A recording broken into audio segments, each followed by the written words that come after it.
Mix veg sandwich थोड्याशा वेगळ्या पद्धतीने. ब्रेड स्लाइस, हिरवी चटणी, टोमॅटो हो मी आयत्या वेळी बारीक चिरून घालणार आहे, त्यामुळे त्याला पाणी सुटणार नाही. बारीक चिरलेली शिमला मिरची, बारीक चिरलेली काकडी, हे साल सोलण्याच्या यंत्राने तासलेलं गाजर, थोडीशी सॅलरी आणि ती थोडीशी उग्र असते, अगदी थोडी टाकायची, लेट्यूस आणि ही बॉईल केलेली ब्रोकोली, लोणी, चीज स्लाइस, चाट मसाला.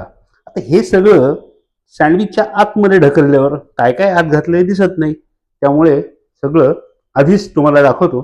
अशा पद्धतीने करून बघावं, मस्त लागतं एकदम एकदम वेगळ्या प्रकारे. नुसते ते काकडीचे स्लाइसेस, टोमॅटोचे स्लाइसेस टाकले, सँडविच तोडला की ते भस्कन बाहेर येतं एका बाजूनी, ते त्याची सगळी मजा जाते. त्यामुळे थोडं वेगळ्या पद्धतीने करावं म्हटलं. झाल्यावर दाखवतोच, बघून ठेवा. सँडविच करायला लागण्यापूर्वी आपल्याला लोणी जरा फ्लोई लागतं. आता होतं काय, आपलं आयत्या वेळी ठरलं आणि फ्रीजमधलं लोणी काढलं तर ते असतं घट्ट. मग अशा वेळेस एक जुगाड करायचा मस्तपैकी, कारण ते ओव्हनमध्ये ठेवलं किंवा कुकरमध्ये तर खूप पातळ होतं. तर हाच तो जुगाड आहे. काय आहे, हेअर ड्रायर. नाही ना कळलं?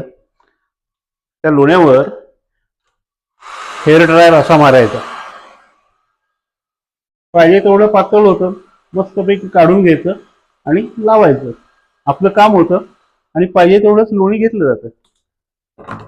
एक छोटीशी ट्रिक, सँडविच थोडंसं वेगळ्या प्रकारे करायचंय. टोमॅटो, काकडी ह्याचे स्लायसेस न करता असे बारीक बारीक तुकडे केलेत.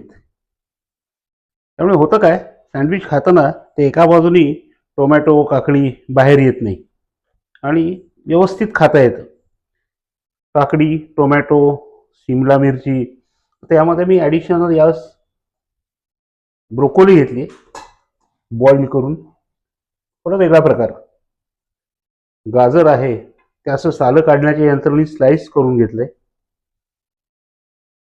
लेट्यूस मात्र आपण नुसतंच घ्यायचं, कारण हे सगळं खूप भरगच्च होईल. थोडीशी मी ह्याच्यात सेलरी टाकतोय आणि या सगळ्यावर चाट मसाला. खूप छान लागेल. वेगळ्या प्रकारे करायचं आपण, सिक्वेन्स तोच ठेवायचा म्हणजे काही मिस होत नाही. थोडी काकडी, बारीक चिरलेला टोमॅटो, तो अगदी आयत्या वेळी चिरायचा म्हणजे त्याला पाणी सुटत नाही.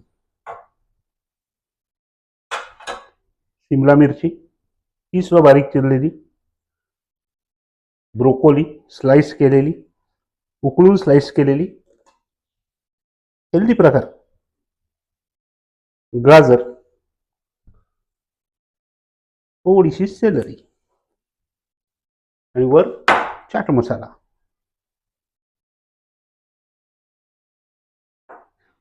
तिसऱ्याला तेच रिपीट करायचं. या सर्वांवर चीज स्लाइस घालायचा. तुम्ही किसून सुद्धा घालू शकता, पण चीज स्लाइस घातला ते सगळं एका जागी छान बसतं. पाहिजे असेल तर तुम्ही भाजून घेऊ शकता किंवा तसाही खाऊ शकता.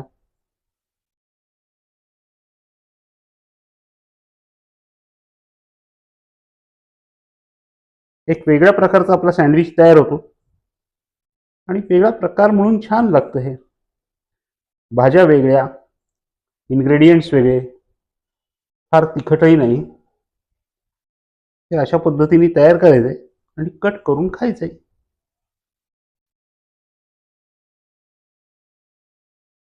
थोडं ते सेट होऊ द्यायचं, नाही तर मग ते सगळं बाहेर येतं काही काही आयटम्स. सँडविच सेट झालाय, तो आपण आता कट करून घेऊया.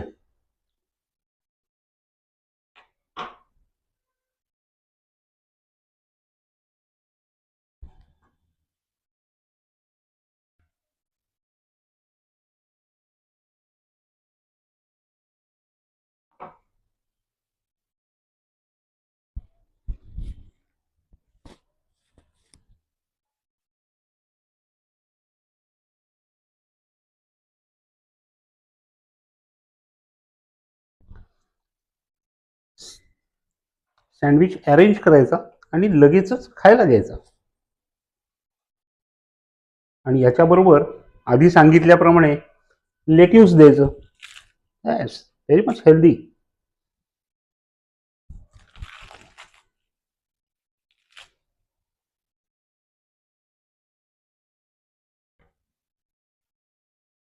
कसं वाटतंय? करून बघा, एन्जॉय करा. हा सँडविच कडांसकट ट्रायंग्युलर कापून सुद्धा खाता येतो, किंवा आपल्याला बाहेर देतात तसं त्याच्या कडा कापून मस्त कमर्शियल पद्धतीने प्रेझेंट करायचा. आता हे स्लाइस लहान होते म्हणून ते 4च तुकडे केले, अदरवाईज 6 तुकडे करतात. त्याच्यावर पुन्हा भरपूर चीज कसून घालतात. कसलं चीज असतं माहित नाही. आपलं घरचं हे मस्त. करून बघा, तुम्हाला सँडविच हा मस्त आवडेल, एकदम वेगळा प्रकार आहे. सँडविचसाठी ब्रेडच्या कडा आपण काढून टाकतो. त्याला चीज, चटणी, लोणी सगळं लागलेलं असतं. त्या कडांचे तुकडे करायचे आणि ओव्हनमध्ये 100 डिग्रीवर रोस्ट करून घ्यायचे. मस्त कुरकुरीत होतात. ते तुकडे बाहेर काढायचे, राहिलेलं सलाड असं अरेंज करायचं छान, त्याच्या भोवती ते तुकडे टाकायचे, त्याच्यावर लोणी टाकायचं आणि हे सुद्धा घट्ट करून टाकायचं. अजून एक ॲडिशनल डिश,